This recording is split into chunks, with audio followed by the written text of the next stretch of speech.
since we've last left Puss, he was just making a name for himself, just starting to become the legend. And where we pick up at the beginning of this film, he's very much into this legendary lifestyle. So at the beginning of the film, we see Puss living the life of a legendary rock star.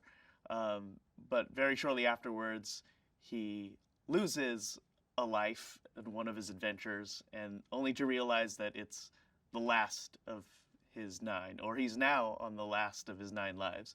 So that kicks off the adventure of him trying to find this legendary wishing star so he could get his lives back. With Goldie and the Three Bears, our take on them is more of kind of like a smash and grab Cockney outfit, and so with our story, again, our fairy tale, we treat it as a fairy tale spaghetti western. So our reimagining of Goldie and the Bears, they're like outlaws and bounty hunters in their own right. Um, so it was cool to kind of reimagine them again as like almost like these like Sergio Leone rough and tumble type like cowboys or antagonists for Puss in Boots.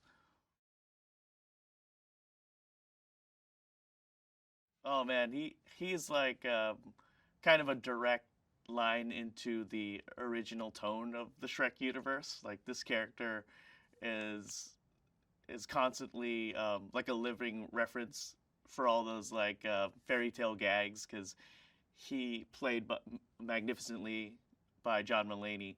Jack Horner is a character who is bitter because his story is just a nursery rhyme. You know, little Jack Horner sat in a corner, and he wants so badly to be like a cool, like magical kind of figure. So he's very jealous of talking animals like Puss, Goldie, and her bears. So he wants to be the most magical being. He wants the magic all to himself. So that's like a fun premise that he's like a collector. He just wants like all the magical objects, all the things from our famous fairy tales that we love, but it's never enough for him. Like it's a kind of a bottomless cup. He'll never be happy.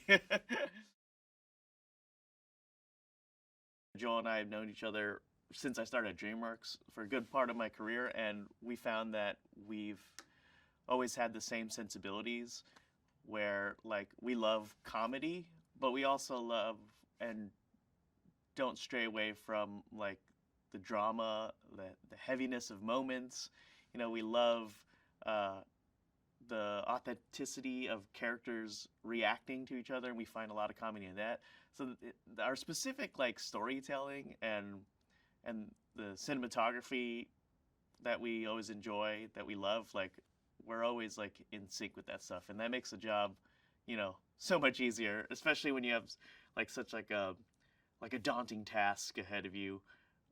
It helps to be surrounded by talented people you love and trust, and Joel is the embodiment of that, or the epitome of that. Yeah.